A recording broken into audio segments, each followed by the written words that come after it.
Offensive futility. That's just the story of the Pittsburgh Pirates right now.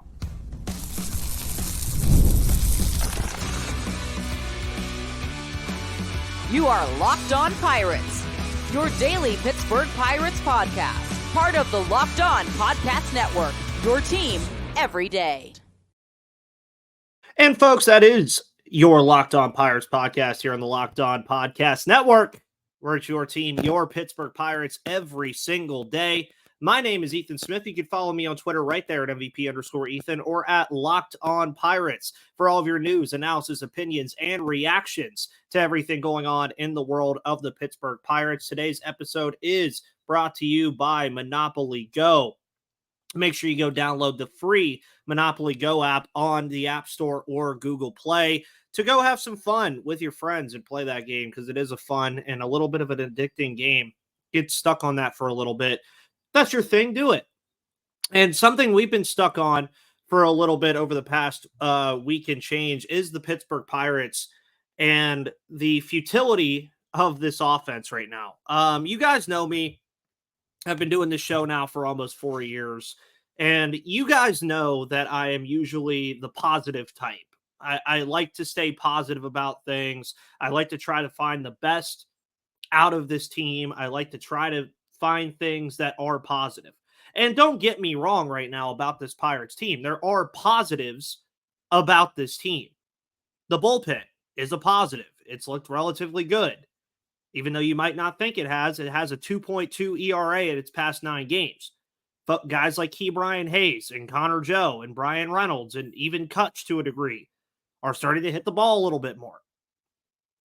But sadly here, and this is the only analogy I could really come up with, you're not playing tennis. You're not playing golf. You're not playing a sport that is just based off of individuals.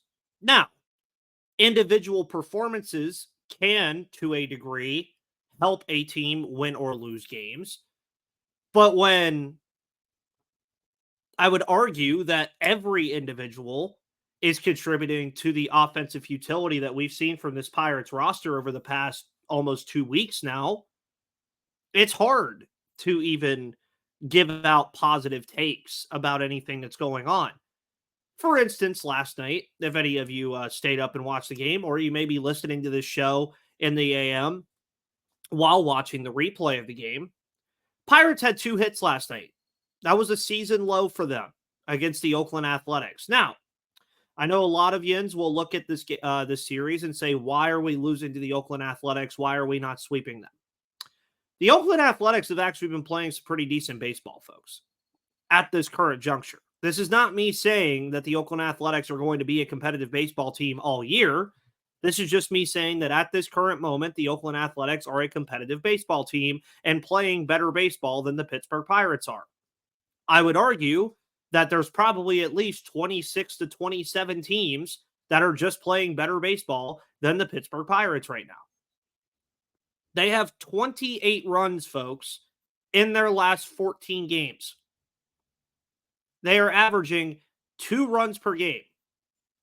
You heard me use the analogy yesterday that the New York Rangers have more playoff wins in the Stanley Cup playoffs than the Pirates are averaging runs in their last 14 games. Well, even worse, the Los Angeles Clippers, my Los Angeles Clippers, are tied 2-2 with the Dallas Mavericks in the NBA playoffs and have as many playoff wins as the Pirates are averaging runs right now in the last 14 games.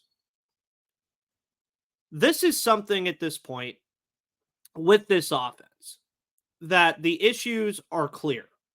I don't have to come on this show every single day and repeat myself about what the issues with this offense are, because none of you would listen, because it's just the same thing. But it's just that.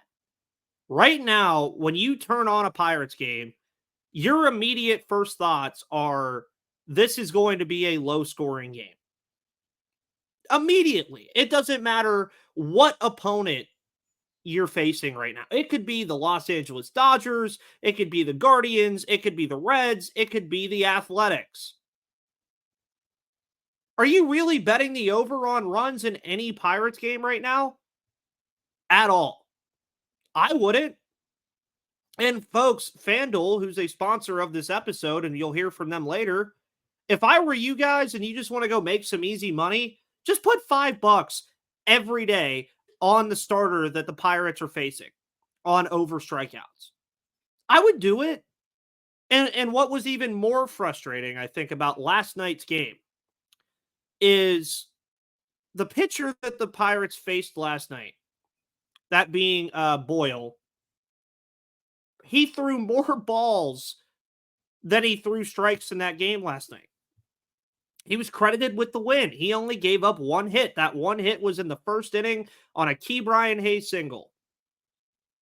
Folks, Joe Boyle is 24 years old, has a 6.08 ERA after that performance last night, a 1.65 whip, 28 strikeouts. He's a career 4.43 ERA guy, and the Pirates mustered one hit off of him.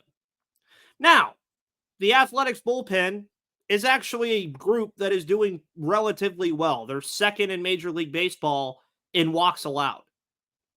Second fewest, that is. But when you look at Joe Boyle and what he's done this year, folks, he has 28 strikeouts to 20 walks. He's allowing an opponent batting average of 245. And the Pirates got one hit off of him last night. One. It's just very frustrating, I think, for the fan side of me and the covering the team side of me. Because, I mean, you could just scroll through MLB.com and look at the schedule and say, these are games that the Pirates should be winning. These are games that the Pirates you want to think about and say, these are the teams that you would want them to beat. And there's a real shot, folks. There is a real reality here that after this series, the Pirates have a worse record than the Oakland Athletics. And don't look right now either, but the Pirates are tied for last place with the St. Louis Cardinals. It's really just baffling right now because you look at the Cubs, you look at the Brewers, you look at the Reds, and you look at this division, and it's a division that's winnable. This is a winnable division. And as you heard about me talk yesterday with Gary Morgan, Ben Cherington speaks about these projections a lot and what his projections are and how things are shaping out and guys that are playing over their heads. Well, he mentioned Joey Bart, Alika Williams, and Connor Joe as the three guys that are playing over projections. You want to take a stab? You want to take a hint or a guess of those guys that play every day? Of those three. Because it's not a lot. Yeah, Joey Bart has started a lot more lately because of Henry Davis's struggles. Yeah, Connor Joe appears in about 5 or 6 games a week. Alika Williams, once or twice a week. But when most of your offensive production is coming from 3 guys who are not in your lineup every single day, that's a problem. And a massive problem. Now, Key Brian Hayes has picked it up as of late. I quite like Key Brian Hayes in the leadoff spot. Brian Reynolds is just doing Brian Reynolds stuff. But I'm going to use Brian Reynolds as an example again as to something that I said yesterday. Brian Reynolds has the potential, and we've seen it, to be an all-star caliber outfielder in the National League that is filled with all-star caliber outfielders. You look at Mookie Betts before he moved to shortstop, Ronald Acuna, Corbin Carroll, Bryce Harper before he moved to first base. You look at Jazz Chisholm, if you want to throw him in that conversation. You look around the National League, and there is just talent everywhere in the outfield. And Brian Reynolds, at one point in 2021, was among the best outfielders and the best players in the National League. That is the ceiling that Brian Reynolds has. But in this offensive philosophy that has been instilled throughout the entire organization, not just the Pirates, the entire organization, what is his ceiling now? Is Brian Reynolds' ceiling a guy that you're paying quite a bit of money from the extension that you gave him last year? What's his ceiling now? Is he just a 260 average guy that's going to hit about 20 plus homers a year? Or could he be a 280, 290 guy who's going to hit 20 to 20 to 25 homers a year, but have an OPS near the 900s? That's something that Brian Reynolds could be, folks. And then you look at other players right now that we had high hopes for, like O'Neal Cruz, who currently is the leader in franchise history through the first 30 games of a season with 44 strikeouts. We know that this is a part of O'Neal Cruz's game, but we've never seen O'Neal Cruz look this flat out bad at the plate. Now, again, he's been out for over a year. He's still getting his feet under him, but we've never seen him be this bad. And to throw some numbers at you, and you'll see the title of this episode now that you've been listening for almost 12 minutes. Since 1901, these are all from Jason Mackey. Since 1901, the franchise has just 12 instances of a worse batting average, which is 232 overall for the entire team through the first 30 games played. The Pirates' 283 strikeouts through the first 30 games played is a franchise record. They are making history in all the wrong ways offensively. And keep in mind, folks, this was an offense that when the year started, specifically against the Nationals, the Orioles, and the Marlins, which, to add to you again, that Baltimore series was the last time they won a series. That offense looked unstoppable at times. The philosophy that they have of taking pitches and getting runners in scoring position and taking advantage of it was working. But remember what I said at the beginning of April. That kind of philosophy of getting those big 2-out hits and trying to get your pitch isn't going to be sustainable. And you are seeing in broad daylight why it is not sustainable. And you're throwing quality starts down the drain right now.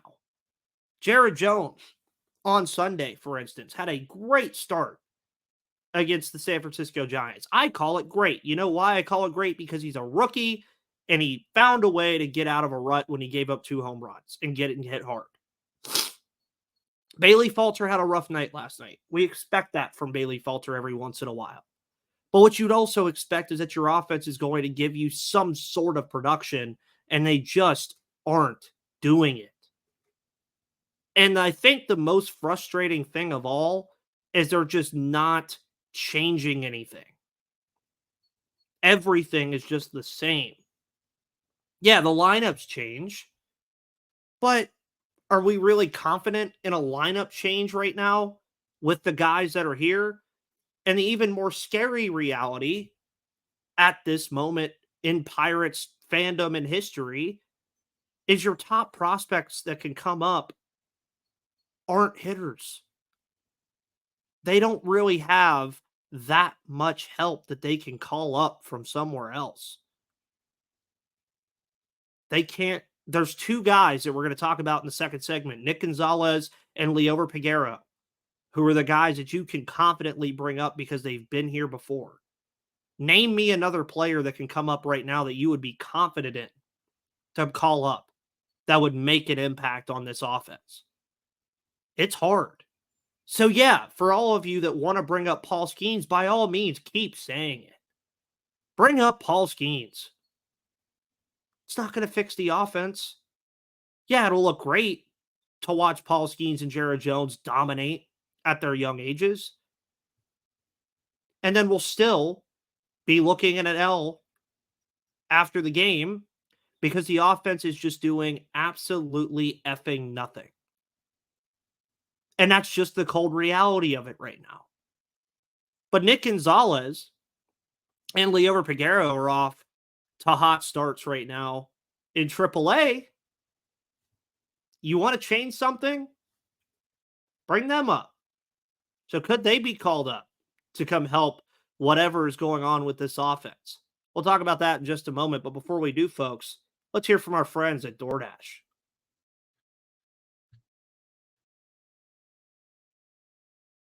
Folks, also, today's episode of Locked On Pirates is brought to you by DoorDash. Order on DoorDash today and use code LOCKEDONMLB because, folks, Mother's Day is fast approaching. So if you want to get her the best gifts or just want to get her a little snack for herself to have at home, get all of your Mother's Day gifts all in one place and get 50% off your next order up to $15 when you spend $15 or more on your next flour, convenience, grocery, or retail order now with code LOCKEDONMLB at DoorDash. That's code LOCKEDONMLB at DoorDash when you order using DoorDash today. And you can get a Mother's Day gift as unique as she is with DoorDash. Again, get 50% off your next order up to $15 when you spend $15 or more at Locked On MLB on DoorDash.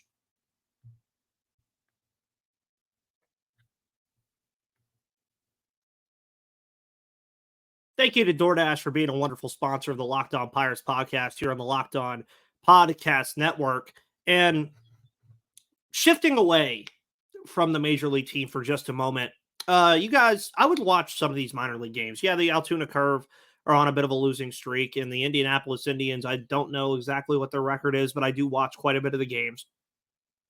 One thing that I've noticed already at the beginning of the year, and one thing that was a big topic point, whenever the Pirates were making their initial roster, was that people got kind of upset that Alika Williams was on this roster over Nick Gonzales or Liover Peguero, seeing as Peguero and Gonzales are guys with a little bit of upside, some of the younger players that we got an eye on last year.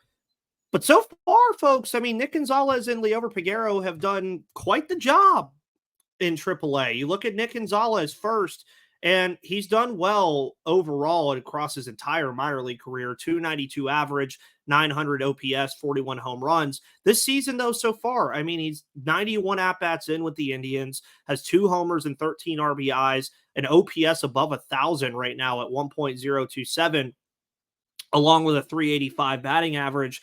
Meanwhile, you look at Liover Peguero, the average in the OPS, not as high, 731 OPS, but still batting 289, 1 home run, 18 RBIs, 2 stolen bases. Peguero, again, a guy that actually performed, to me, pretty well last year, despite batting only 239. Still had 7 homers and 26 RBIs on the year, so I would like to see some of that power come back. But when you bring up these guys, obviously you want to see these guys succeed because then it creates a fabulous problem for the Pittsburgh Pirates once Termarr Johnson is ready to come up next season. But the big question here about calling these guys up, and again, these are the 2 guys that you would be able to call up offensively to come help this offense get out of the rut that they're in. Who do you send down? Now, I know that sounds really funny talking overall about the offense because the offense has been absolutely horrible, but you can't send down Rowdy Tellez.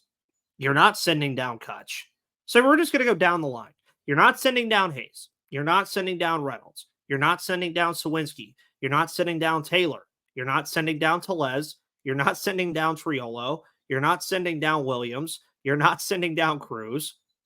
You're not sending down one of the catchers. So then you're already at 9 of your 13. You're not sending down Connor Joe. That's 10. So who do you send down?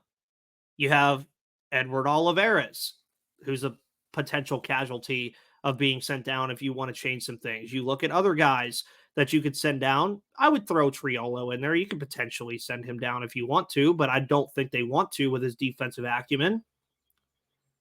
It gets hard. because you want to bring these guys up. You want to change something about the offense. And these are guys that are performing well right now. They already did this with Quinn Priester. Now, albeit that was due to injury, they don't have any significant injuries right now when it comes to position players. But who do you send down? It's an interesting question. I think that you would probably send down a Triolo or a Henry Davis. Henry Davis would make sense. Maybe that's what they wait on. But also, if you're sending down Henry Davis, you got to bring up Grandal. So you still have to send somebody else down. So there's a lot of different pieces to the puzzle here on how you send these players down. Because for the Pittsburgh Pirates, you want to change something. You want to. But Nick Gonzales and Liover Peguero are also not proven commodities.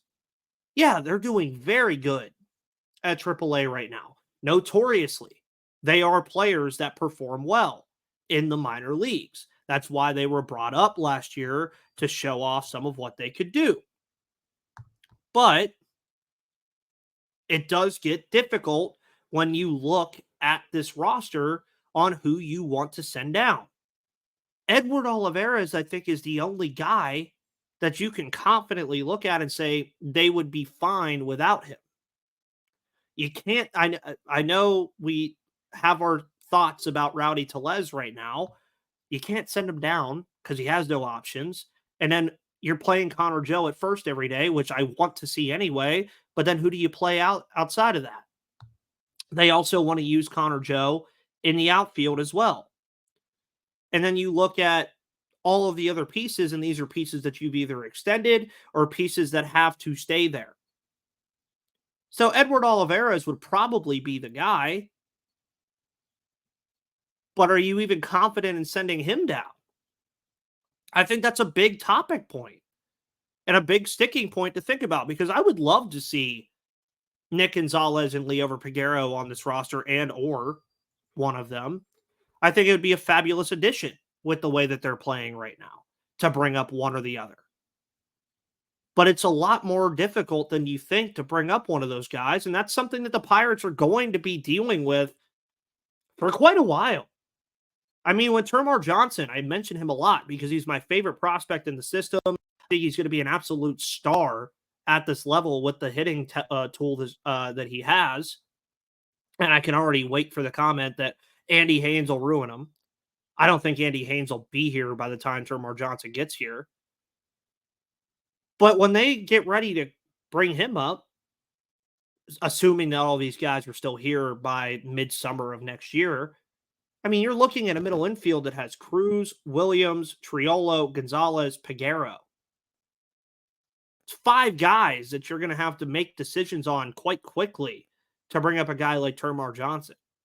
Same thing with Anthony Solometo and Bubba Chandler next season. I know I'm looking out pretty far here, but these are decisions that the Pirates are just going to have to continue to make. And they're decisions that teams across the league have to make. And they're tough decisions. They really are. I mean, Joey Bart, for instance, doesn't have options. What do you do when Endy Rodriguez comes back next year? Albeit Endy still has a lot to prove. But what do you do when he comes back? Johan Oviedo, who looked great last season. Does he even have a place in the rotation next year? Because I'd argue heavily, probably not. So I would love if Gonzales or Peguero could come up here. I am more of a Peguero fan than I am a Gonzales fan, even though Nick Gonzales has been on this show before. Shout out to you. But it's a lot harder than you think. And you see that I said that right there. Fixing all of this is a lot harder than we all think. Because you're talking about a philosophy that has been instilled on this team now for almost 3 seasons. And is not only on the MLB roster, but across the entire system. And it's a direct correlation between players having to perform better, coaches having to instill the philosophy better. That's what it is right now. And it's frustrating. This is more of one of those episodes where it's like, it's frustrating. It genuinely is. And again, I don't know how they fix it. I wish I could tell you. I mean, I can only say so much to stop looking at called third strikes and whiffing on everything and not looking at the first couple pitches of an at bat. But I'm not a coach. The players don't hear me. I wish they did. And I wish that we could watch a game and not immediately think that the offense is only going to score one run. But that's just the state of the Pittsburgh Pirates right now, folks. And I don't know what way they fix it. But let's see if they could fix it tonight against the Oakland Athletics. We're going to preview game 2 of this evening's matchup at the Oakland Coliseum. Before we do that, folks, we're going to hear from FanDuel.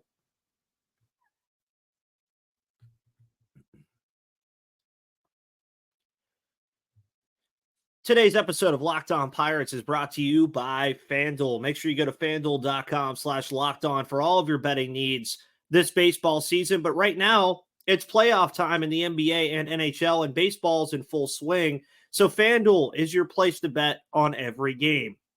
Right now, new customers get $150 in bonus bets, guaranteed. That's $150 whether you win or you lose. Bet on everything from slap shots to home runs to slam dunks, all on an app that is safe, secure, and easy to use. What are you waiting for? Visit FanDuel.com/LockedOn and make your first bet an automatic win. FanDuel is America's #1 sportsbook and an official sponsor of the Locked On Podcast Network.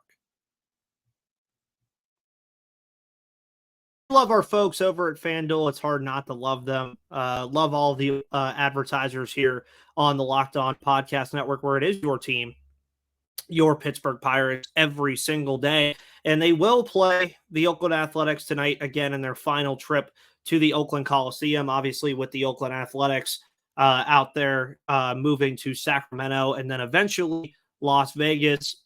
Grew up with the I didn't really talk about this a lot yesterday, but I grew up liking the A's quite a bit. I liked a lot of their teams that they had. I liked a lot of the players that the A's also had. I was a very avid fan of the Oakland Athletics throughout my childhood and my teenage years. So it is kind of unfortunate to see them leave Oakland, but, you know, got to chase the money, I guess. I would still tell John Fisher to sell the team. Doesn't really matter all that much anymore. Did appreciate seeing the guy behind home plate last night with the Cell shirt on. Also, shout out to Jason Burke, former Locked On A's host, who's doing phenomenal work covering everything with the Oakland Athletics. He does a phenomenal job. Go check him out. Told me he got to meet a bunch of the Pirates beat writers, Andrew Destin, a couple of those guys, Jose. Shout out to those guys too. Pirates, by the way, we're going to start with a stat tonight before we start previewing this game. Another one from Jason Mackey. In the first 11 games, as somebody commented on the show yesterday, it was the best of times and the worst of times, and this will definitely speak to that. Pirates' first 11 games, they were 9-2, 66 runs scored versus 45 runs against, which was a plus 21, and they were averaging 6 runs per games played. In their last 18, they are 5-13. Have only scored 49 runs to 76, which is a negative 27 run differential, and they've been averaging 2.7 runs per games played. Last night did hold. So in their last 19, they're 5-14, 50 runs given up, or 50 runs scored, 81 given up with a minus 31, 2.6 runs per game. The offense is just not there. And I can only say that so much. And tonight, you got Mitch Keller on the mound again. He's had his struggles this year. His ERA is a 5.14, but facing a guy who's also struggling from the Oakland Athletics and Alex Wood, who has a 6.59 ERA. The sad part for me right now is just looking at these things where Alex Wood, 27 innings pitched, 25 strikeouts, whip almost above a 2. I mean, he's at a 1.980 or a whip right now. This is a guy that the Pirates should absolutely kill. This is the guy that the Pirates should put up 7-8 runs against. He's a lefty. They've looked good against lefties this year. But are you really confident in saying that they can? I mean, you're looking at a guy who's walked 13, struck out 25, and just everything spits and says he's just not pitching well. In his last start against Cleveland, he didn't even get out of the third inning. Or he didn't even get out of the fourth inning. Sorry. 7 hits, 6 runs, 6 earned runs in that start, 78 pitches, only 43 strikes. This is a guy that the Pirates should absolutely dominate. But with the way the offense is playing right now, are you really confident in saying that? And you look at also some advanced splits here. Pirates overall have a lot of experience against a guy like Alex Wood. I mean, you look at O'Neal Cruz, 3 at-bats against him, no hits.